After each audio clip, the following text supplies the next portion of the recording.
اللہ من الشیطان الرجیم بسم اللہ الرحمن الرحیم وَلِكُلِّ وِجْهَةٌ هُوَ مُوَلِّيهَا فَاسْتَبِقُوا الْخَيْرَاتِ،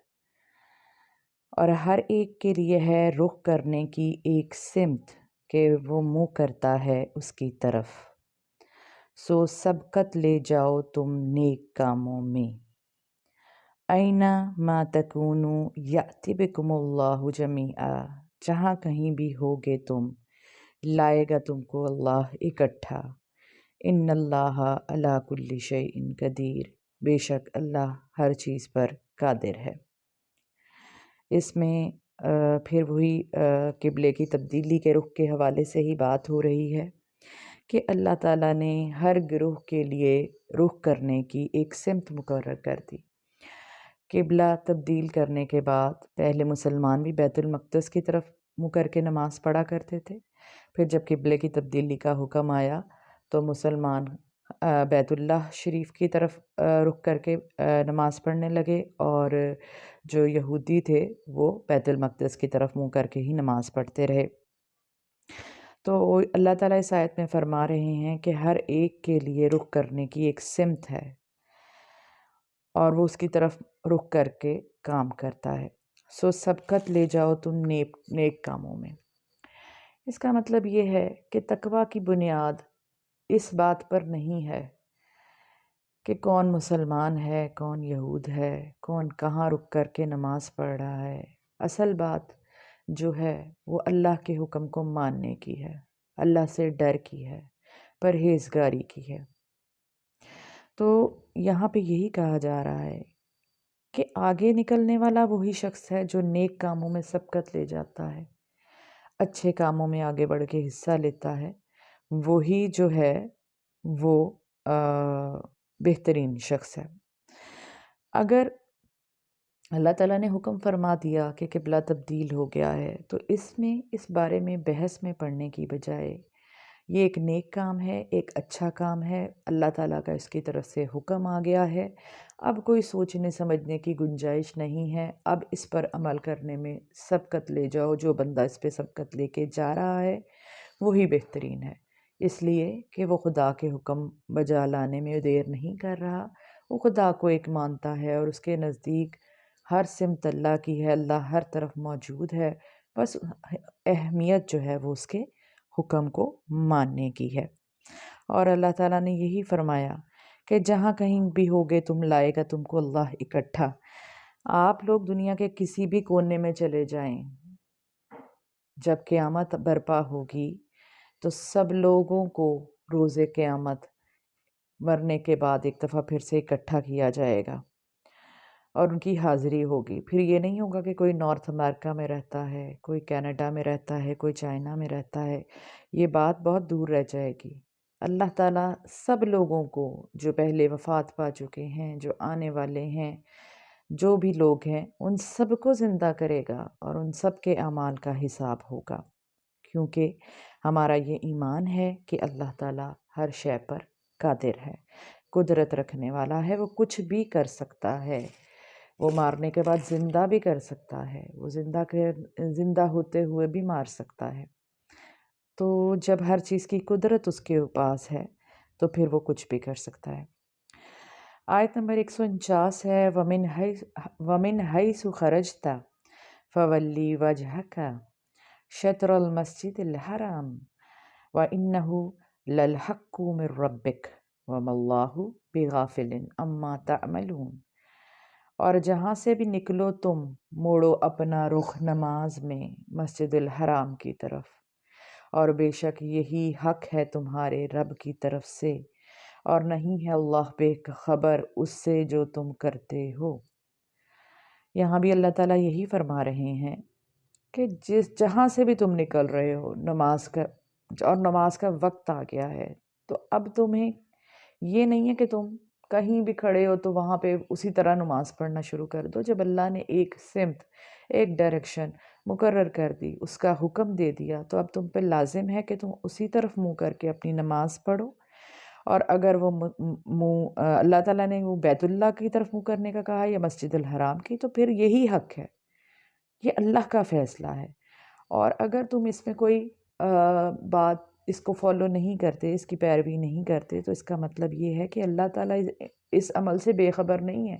کہ تم ویسے تو ایمان لے آئے ہو لیکن اللہ کے حکم کی پیروی نہیں کر رہے۔ اللہ ہر اس عمل کو جاننے والا ہے جو تم کرتے ہو۔ اس کے بعد اگلی آیت ہے آیت نمبر 150، اس میں بھی وہی بات ہے، وَمِنْ حَيْثُ خَرَجْتَ فَوَلِّ وَجْهَكَ شَطْرَ الْمَسْجِدِ الْحَرَامِ وَحَيْثُ مَا كُنْتُمْ فَوَلُّوا وُجُوهَكُمْ شَطْرَهُ لِئَلَّا يَكُونَ لِلنَّاسِ عَلَيْكُمْ حُجَّةٌ إِلَّا الَّذِينَ ظَلَمُوا مِنْهُمْ فَلَا تَخْشَوْهُمْ وَاخْشَوْنِي وَلِأُتِمَّ نِعْمَتِي عَلَيْكُمْ وَلَعَلَّكُمْ تَهْتَدُونَ۔ اور جہاں کہیں سے بھی نکلو تم اپنا رخ موڑ لو نماز میں مسجد الحرام کی طرف، اور جہاں کہیں بھی ہو تم تو تم موڑو اپنا رخ اسی کی جانب، تاکہ نہ رہے لوگوں کے پاس تمہارے خلاف کوئی حجت سوائے ان کے جو بے انصاف ہیں ان میں سے، سو نہ ڈرو تم ان سے اور مجھ ہی سے ڈرو۔ اور مسجد الحرام کی طرف رخ کرنا اس لیے ضروری ہے تاکہ پورا کروں میں اپنا انعام تم پر، اور اس لیے بھی تاکہ تم ہدایت پاؤ۔ اس آیت میں ایک دفعہ پھر اسی حکم کی بات کی جا رہی ہے۔ جب کوئی چیز، کوئی حکم بار بار کہا جا رہا ہوتا ہے، یہ اللہ تعالیٰ نے یہاں تیسری بار یا شاید چوتھی بار اس بات کا حکم کیا کہ جب تمہیں حکم آ گیا کہ مسجد الحرام کی طرف نماز میں اپنا رخ موڑنا ہے تو تم کہیں بھی موجود ہو، کوئی بہانہ نہیں ہے کہ میں یہاں پہ موجود تھا اس لیے میں نے یہاں نماز پڑھ لی۔ تم دنیا میں کسی بھی جگہ پر موجود ہو تو تم نے اپنا رخ مسجد الحرام کی طرف کرنا ہے اور وہاں منہ کر کے اپنی نماز پڑھنی ہے۔ اور مسلمان اگر ایسا کریں گے تو لوگ اس کے اوپر کوئی انگلی نہیں اٹھائیں گے، کوئی بات نہیں کریں گے،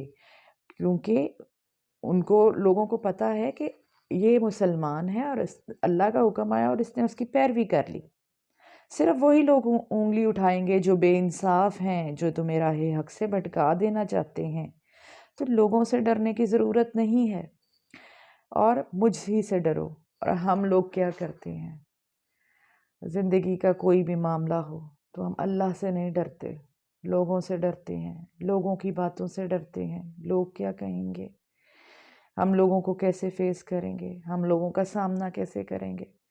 ہمارے لیے اہم اللہ کا حکم نہیں ہوتا بلکہ لوگوں کی باتیں ہوتی ہیں جو ہمیں ڈائریکشن دیتی ہیں، اور ہم وہ کرتے ہیں جو لوگ ہم سے کروانا چاہتے ہیں۔ تو قرآن پاک میں یہی کہا جا رہا ہے کہ لوگوں سے نہ ڈرو، مجھ سے ڈرو۔ اور اس طرف رخ کرنا اس لیے ضروری ہے کہ مجھے تم پر یقین آ جائے اور میں اپنے تمام انعام تم پر مکمل کر دوں۔ ظاہری بات ہے کہ مسلمان اگر اللہ کے حکم کی پیروی کریں گے تو اللہ کو بھی یقین آئے گا کہ یہ بندہ دل سے مسلمان ہے، اس کے نزدیک میرے حکم کی اہمیت ہے، اور اس کے بعد وہ اپنے جو بھی انعام ہوں گے اس پہ مکمل کرے گا۔ اور اس کے لیے یہ بھی ضروری ہے کہ تم ہدایت پا جاؤ۔ ہدایت بھی یہی ہے، اللہ کی بات کو ماننا، اللہ کی بات کی پیروی کی تو ہم ہدایت پہ آ گئے، سیدھے رستے پہ آ گئے۔ تو اللہ تعالیٰ کہتا ہے جو کہ ہر آزمائش پہ کھرا اترتا ہے وہی ہدایت پانے والا ہے۔ کی آیت نمبر 144 ہے، اعوذ باللہ من الشیطان الرجیم، بسم اللہ الرحمن الرحیم، قَدْ نَرَى تَقَلُّبَ وَجْهِكَ فِي السَّمَاءِ فَلَنُوَلِّيَنَّكَ قِبْلَةً تَرْضَاهَا۔ بے شک دیکھ رہے تھے ہم بار بار اٹھنا تمہارے چہرے کا آسمان کی طرف، سو پھیر دیتے ہیں ہم تمہیں اسی قبلے کی طرف جسے تم پسند کرتے ہو۔ یہ اسی بات کا ریفرنس آ رہا ہے جس میں جو میں نے پس منظر میں آپ کو بتائی تھی کہ نبی پاک صلی اللہ علیہ وآلہ وسلم کو یہ پتہ تھا کہ قبلے کی تبدیلی کا حکم آئے گا، کیونکہ یہ بات پہلی کتابوں میں درج تھی کہ آخری نبی کا اپنا قبلہ ہوگا۔ تو انہیں پتہ تھا کہ حکم آئے گا۔ مدینہ میں وہ 1.5 سال سے بیت المقدس کی طرف نماز پڑھ رہے تھے منہ کر کے، کیونکہ تب تک کوئی حکم نہیں آیا تھا، اور وہ منتظر تھے کہ کب یہ قبلے کی تبدیلی کا حکم آئے اور وہ اس پر عمل کریں۔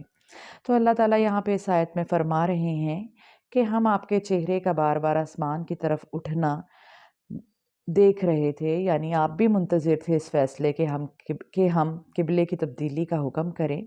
سو ہم آپ کو اسی قبلے کی طرف موڑ دیتے ہیں جسے آپ پسند کرتے ہیں۔ فولی وجہ کا شطر المسجد الحرام، سو پھیر لو تم اپنا رخ طرف مسجد حرام کے، وحیث ما کنتم فولو وجوہکم شطرہ، اور جہاں بھی ہوا کرو تم پھیر لیا کرو اپنے رخ نماز میں اسی کی جانب۔ تو اللہ تعالیٰ نے فرمایا کہ اس لیے اب ہم حکم دے رہے ہیں کہ تم اپنا رخ جو ہے مسجد حرام کی طرف یا بیت اللہ کی طرف موڑ لو، اور جس جگہ بھی تم ہوا کرو، جب تمہاری نماز کا وقت آئے، تم مکہ میں ہو، مدینہ میں ہو یا دنیا کے کسی بھی حصے میں ہو، تب سب لوگوں کو یہ کہا جا رہا ہے تو نماز کے وقت تم اپنا رخ جو ہے وہ بیت اللہ شریف کی طرف کر لیا کرو۔ وَإِنَّ الَّذِينَ اوتوا الکتاب لیعلمون انہ الحق من ربہم، اور بے شک وہ لوگ جنہیں دی گئی ہے کتاب الہی خوب جانتے ہیں کہ یہی قبلہ حق ہے، من ربہم، ان کے رب کی طرف سے۔ تو جن لوگوں کو بھی کتاب الہی دی گئی ہے وہ جانتے ہیں کہ یہی قبلہ حق ہے ان کی رب کی طرف سے۔ رب کا ارشاد آ گیا کہ قبلہ تبدیل کر لو، تو پھر اس میں کوئی شک کی گنجائش ہی نہیں ہے، پھر یہ حکم آنا ہی تھا۔ پھر اس میں یہ نہیں ہے کہ یہ حکم کیوں آیا یا اس کی کیا وجہ ہے، تعویلیں نہیں ہیں۔ تعویلیں تب ہوتی ہیں جب کوئی حکم نہ آیا ہو اور کوئی نبی یا پیغمبر اپنی مرضی سے کچھ کر رہا ہو۔ جب حکم آ گیا، قرآن میں آ گیا، وحی اتر گئی، تو اس کے بعد کوئی شک کی گنجائش نہیں۔ وَمَا اللَّهُ بِغَافِلٍ عَمَّا يَعْمَلُونَ، اور نہیں ہے اللہ بے خبر ان کاموں سے جو یہ کر رہے ہیں، اور اللہ تعالیٰ انسانوں کی کسی بھی حرکتوں سے غافل نہیں ہوتا۔ تو فرما رہے ہیں، اللہ تعالیٰ فرماتے ہیں کہ جو لوگ اس کے بارے میں شک کا اظہار کر رہے ہیں یا کہہ رہے ہیں کہ اللہ نے حکم کیوں دے دیا، تو یہ جو ہے اللہ ان کے کاموں سے بے خبر نہیں ہے۔ اس کے بعد اگلی آیت آ جاتی ہے، آیت نمبر 145، وَلَئِنْ أَتَيْتَ الَّذِينَ أُوتُوا الْكِتَابَ بِكُلِّ آیَةٍ مَا تَبِعُوا قِبْلَتَكَ، اور اگر لے آؤ تم ان لوگوں کے پاس جنہیں دی گئی کتاب تمام نشانیاں، پھر بھی نہ پیروی کریں گے وہ تمہارے قبلے کی۔ وما انت بتابع قبلتہم، اور نہ ہو تم پیروی کرنے والے ان کے قبلے کی۔ وما بعضهم بتابع قبلۃ بعض، اور ان میں سے کوئی گروہ پیروی کرنے والا دوسرے گروہ کے قبلے کی، اور نہیں ہے ان میں سے کوئی گروہ پیروی کرنے والا دوسرے گروہ کے قبلے کی۔ وَلَئِنِ اتَّبَعْتَ أَهْوَاءَهُمْ مِنْ بَعْدِ مَا جَاءَكَ مِنَ الْعِلْمِ، اور اگر کہیں پیچھے چل پڑے تم ان کی خواہشات نفس کے، اس کے بعد بھی کہ آ چکا ہے تمہارے پاس علم، إِنَّكَ إِذًا لَمِنَ الظَّالِمِينَ، تو یقیناً تم بھی اندری صورت ہوگے ظالموں میں سے۔ یہ وضاحت کے ساتھ وہی بات بار بار ارشاد کی جا رہی ہے۔ اگر انہوں نے کہا، اللہ تعالیٰ فرما رہے ہیں کہ جن لوگوں کو کتاب دی گئی ہے انہیں تمام نشانیاں اس کتاب میں دے دی گئی ہیں، سب کچھ بتا دیا گیا، پیغمبر کے آنے کا بھی بتا دیا گیا، اور کہ اس پہ کتاب کے نزول کا بھی بتا دیا گیا، قبلے کی تبدیلی کا بھی بتا دیا گیا، ان کو جو جو باتیں بھی بتا دی گئی ہیں، ان کے پاس سب نشانیاں موجود ہیں، لیکن پھر بھی وہ کبھی اس کی پیروی نہیں کریں گی۔ ٹھیک ہے، پھر بھی وہ تمہارے قبلے کی پیروی نہیں کریں گے، اور اگر وہ تمہارے قبلے کی پیروی نہیں کریں گے تو تم بھی ان کے قبلے کی پیروی نہیں کرو گے۔ ٹھیک ہے، تو بس کوئی بھی ایسا گروہ نہیں ہے جو کہ دوسرے گروہ کے قبلے کی پیروی کرے۔ ٹھیک ہے، ان کا ایک اپنا رخ ہے، اللہ تعالیٰ نے مسلمانوں کے لیے اپنا رخ بنا دیا، ان کو ان سے علیحدہ کرنے کے لیے، منفرد کرنے کے لیے، تو کوئی بھی کسی کے قبلے کی پیروی نہیں کرے گا۔ اور اللہ تعالیٰ یہاں پھر بھی کہہ رہے ہیں کہ اگر کوئی چل پڑا ان کی خواہشات کے اوپر، اگرچہ اس کے پاس علم بھی آ گیا، یعنی کوئی یہودی اگر مسلمان ہو چکا ہے اور ابھی بھی وہ اس بارے میں اعتراض کر رہا ہے کہ اللہ کا یہ حکم قبلے کی تبدیلی کا کیوں آ گیا، تو اگر کوئی ایسا کرتا ہے کہ وہ ان کی خواہش پہ چلتا ہے جبکہ اس کے پاس علم آ گیا ہے، تو وہ ظالموں میں سے ہوگا، ظلم کرے گا، ظلم کرنے والوں میں سے ہوگا کہ اللہ کا حکم جانتے ہوئے بھی اس کا وہ انحراف کر رہا ہے۔ الذین آتیناہم الکتاب یعرفونہ کما یعرفون ابناءہم، یہ آیت نمبر 147 ہے۔ وہ لوگ جنہیں ہم نے دی ہے کتاب پہچانتے ہیں اس قبلہ کو جیسے پہچانتے ہیں اپنی اولاد کو۔ انسان سب سے زیادہ کس چیز کی پہچان رکھتا ہے؟ اپنی اولاد کی، جس سے اسے پیدا کیا ہو، جسے وہ بھیڑ میں بھی پہچان لیتا ہے، ہر حالت میں پہچان لیتا ہے۔ تو اللہ تعالیٰ فرماتے ہیں کہ جن لوگوں کو ہم نے کتاب دی ہے وہ قبلے کی تبدیلی کو یا قبلے کو ایسے جانتے ہیں جیسے ان کی اپنی اولاد ہو، یعنی اس میں کوئی شک ہی نہیں ہے۔ وَإِنَّ فَرِيقًا مِّنْهُمْ لَيَكْتُمُونَ الْحَقَّ وَهُمْ يَعْلَمُونَ، لیکن کچھ لوگ ان میں سے ایسے ہیں جو چھپاتے ہیں حق کو جانتے بوجھتے، لیکن پھر بھی یہ انکار کرتے ہیں، حق کو چھپاتے ہیں، جو کہ بہت بڑی اور بری بات ہے۔